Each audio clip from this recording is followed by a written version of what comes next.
Alors, bonjour mes amis. Alors, nous sommes actuellement à l'extérieur de la petite chapelle où on était à l'intérieur la semaine passée. C'est exactement ce que la parole de Dieu veut toujours nous faire faire, nous faire vivre, nous passer de l'extérieur de nos vies à l'intérieur. Et là, nous allons essayer de l'accueillir dans ce décor splendide qui est la création qui nous est, je dirais, tout à fait gratuitement donnée. Et la parole sur laquelle nous allons méditer aujourd'hui est une parole où Jésus va échanger avec ses disciples. Et là, ils sont déjà dans les problèmes de la mission. Maître, nous avons vu quelqu'un chasser des esprits mauvais en ton nom. Nous avons voulu l'en empêcher car il n'est pas de ceux qui nous suivent. Alors, les disciples ont comme mis une exclusivité sur ceux qui sont autorisés à faire du bien au nom de Jésus. Et Jésus n'ira pas dans ce sens, qui très souvent va nous emmener dans le sectarisme. Alors, de croire que finalement, l'unique réalité qui est bonne, c'est celle auquel on appartient. C'est celle qui trace des limites ou qui met des structures pour dire que les meilleurs, finalement, c'est nous et que les autres sont très limités. Alors, Jésus va répondre ceci. Ne l'empêchez pas, car celui qui fait un miracle en mon nom ne peut aussitôt après mal parler de moi. Celui qui n'est pas contre nous est pour nous. Alors, Jésus a vraiment cette dimension d'un frère universel.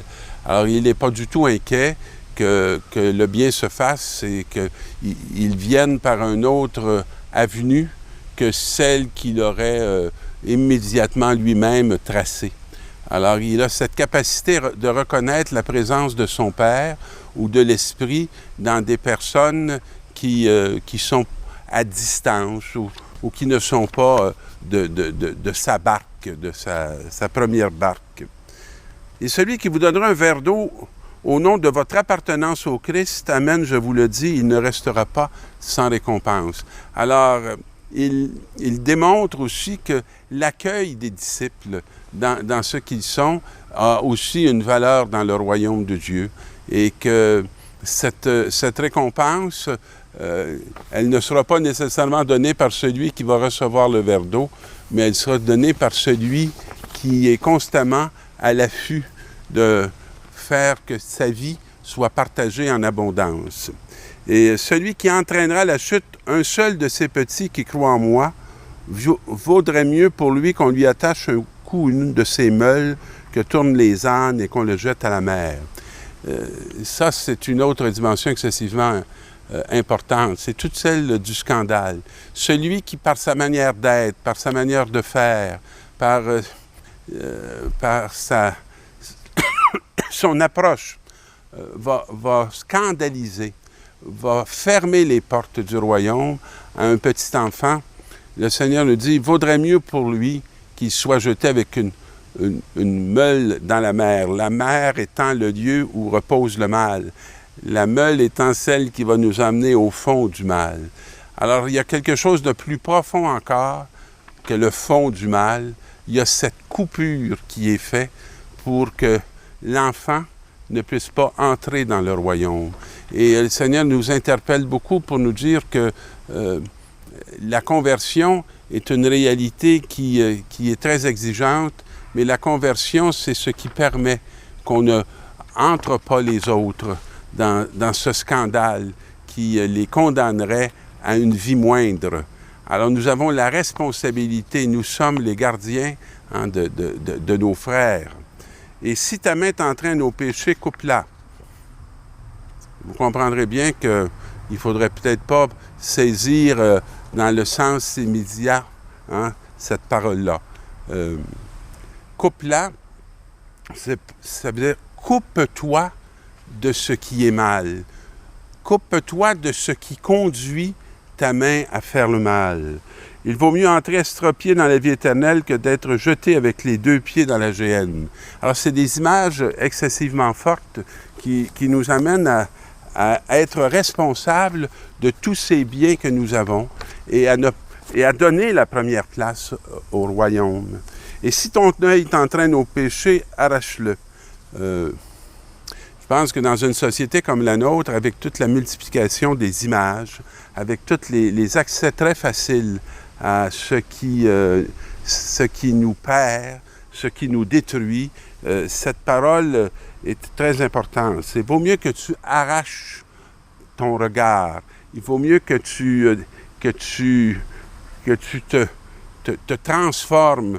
Il vaut mieux que tu renonces à ce que tu as de possible et que tu as souvent de possible au bout de ton doigt, hein, pour que tu puisses rester dans le royaume. Il vaut mieux que tu ne vois pas tout, mais que tu vois l'essentiel, que tu vois Dieu dans ta vie, que tu vois son amour dans ta vie, que tu vois Dieu à travers ton corps, à travers l'être que tu es, et qui va te donner la joie de pouvoir être dans le royaume plutôt que d'être dans cette brûlure épouvantable d'une passion qui n'a de sens que de te détruire et de t'entraîner dans ce qui est absurde, de te couper de toute relation avec toi-même, avec Dieu et avec les autres.